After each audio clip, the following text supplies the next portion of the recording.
كل سنة وانتم طيبين. انا رضوان ويلا بينا. حصل التاني. انت كنت فاكر ان انت تعديت شخص ما، وفجأة بدون اي مقدمات حاجة حصلت، كلمة اتقالت، صورة اتحطت، او اغنية اشتغلت، وافتكرت البني ادم ده تاني. افتكرته وحسيت ولا كأنك عملت اي حاجة، ولا كأنك تخطيت الشخص ده، ولا كأنك بطلت تفكر فيه، ولا كأنك قعدت ايام، اسابيع، شهور، يمكن سنين بتتعدى كل اللي حصل. والمشكلة هنا ان الناس لما بتتكلم عن الموفينج اون او التخطي بتتكلم عليه كأنه وان واي. كأني لما اقولك انك لما تشيل رقم الشخص ده من حياتك وتمسح شوية صور وتعمل ورقة تكتب فيها رسالة للشخص ده وما تبعتهالوش، بس تطلع المشاعر اللي جواك، هو ده بس الحل. وهو ده اللي هيوديك ستريت واي لان انت تتخطى الشخص اللي انت عايز تتخطاه. الفكرة ان احنا لما بنتعلق بالناس، الموضوع مش دايما بيبقى مرتبط بالشخص ذات نفسه. احيانا احنا بنتعلق بهو الانسان ده قدم لي ايه، مش من اللي هو قدمه لي، قدم لي ايه من مشاعر انا كان نفسي فيها، يمكن هو ما كانش قصده اصلا يديها لي. لما بنتعلق بالناس غالبا بنبقى متعلقين بصورة احنا نفسنا تبقى فيها فيهم، نفسنا نلاقي الحاجة دي فلقينا حاجة شبهها فيهم فبنتعلق بيهم. فبالتالي لما بنبتدي نبعد عنهم، لما بنبتدي نكتشف ان لا، البني ادم ده مش المفروض يبقى هنا، مش المفروض يبقى معايا، مش المفروض ابقى معاه، بنحس ان احنا هنفقد المشاعر دي تاني، هنفقد الاحساس اللي احنا ما صدقنا لقيناه، ايا كان الاحساس ده ايه. ايا كان الاحساس ده ممكن يوصل لمرحله ان هو يكون احساس تملك، بس ان انا حسيت ان انا تملكت الشخص ده وانا كان نفسي في الاحساس ده. الموضوع مش لازم بس يكون ان انا لقيت الامان، لقيت الحنان، لقيت الوقت الحلو، لقيت الحب، لقيت ايا كان. والتعلق عشان نبقى واضحين، انت ممكن تتعلق باي حد. الموضوع مش، انا مش بتكلم عن ريليشن شيب، انا مش بتكلم عن حد لا قدر الله مات، انا مش بتكلم عن صحاب بس، انا بتكلم عن اي نوع من انواع التعلق. وطبعا كل واحده فيهم تختلف الليفل بتاعها، ولكن كلهم بيرجعوا لحته انا خدت ايه من البني ادم ده، البني ادم ده كان بيبريزنت ايه في حياتي، كان بيديني ايه. الفكره هنا هي انك لما بتتعلق بحد، عقلك بيربطه بصورة معينة، فبالتالي بتبقى دايما عايز الصورة دي. وانس ان انت اكتشفت ان انت مش عايزه، بتبتدي تبعد عنه.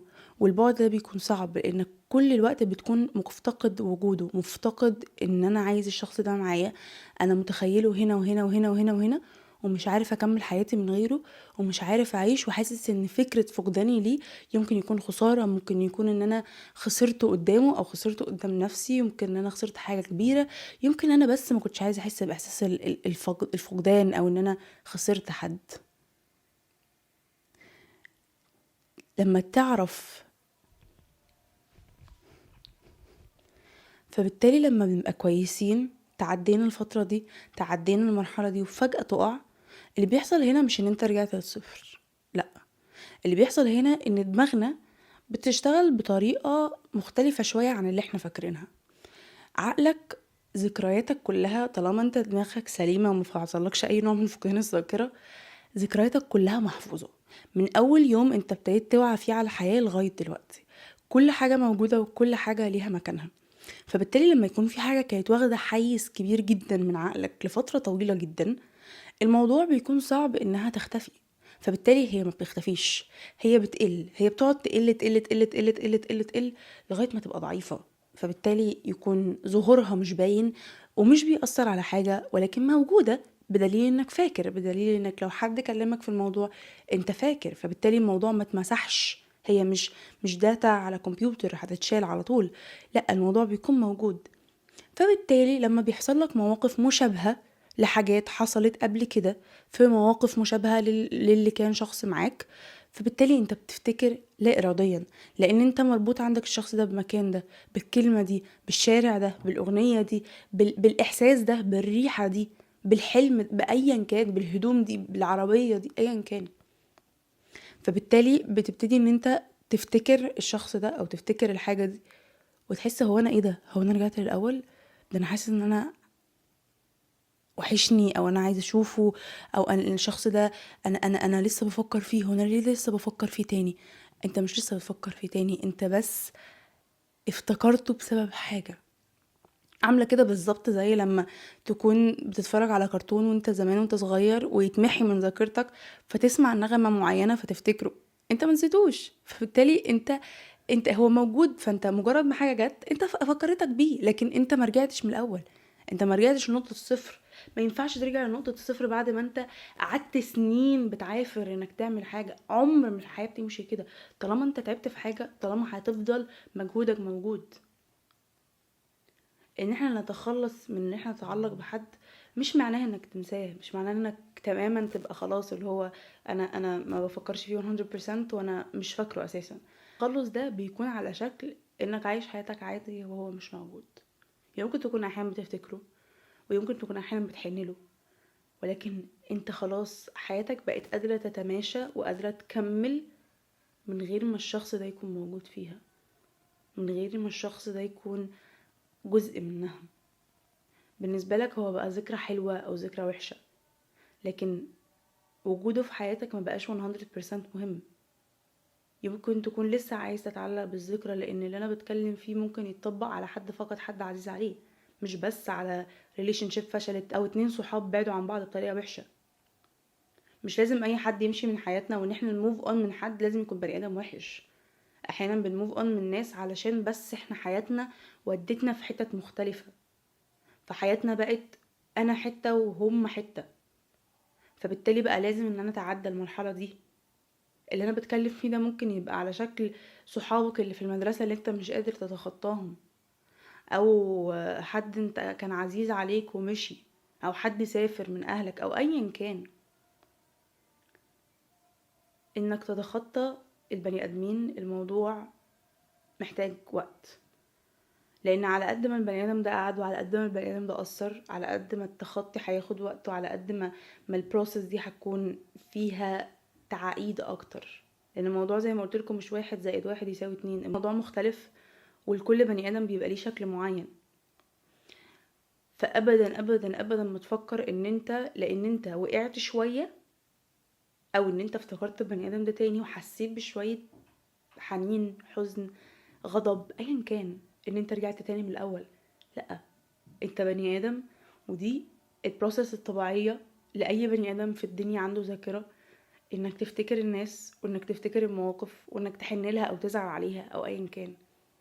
في الاول وفي الاخر حابه اقول لكم حاجه، لاي حد فيكم تعرض لاي تجربه سيئه في حياته او تجربه فقدان في حياته، عايزه اقول لكم ان عمرها ما كانت غلطتكم، وان انتوا اكتر حاجه قويه في الدنيا ان انت تحاول تتخطى بني ادم كان تاثيره عليك كبير جدا.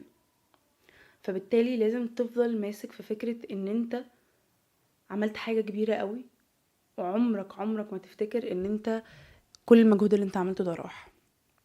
واهم من كل ده، ان لو الموقف او الشخص اللي انت بتتخطاه ده عرضك لأذية نفسية كبيرة، خليك دايما فاكر انك عندك القدرة انك تختار نفسك في كل موقف ممكن.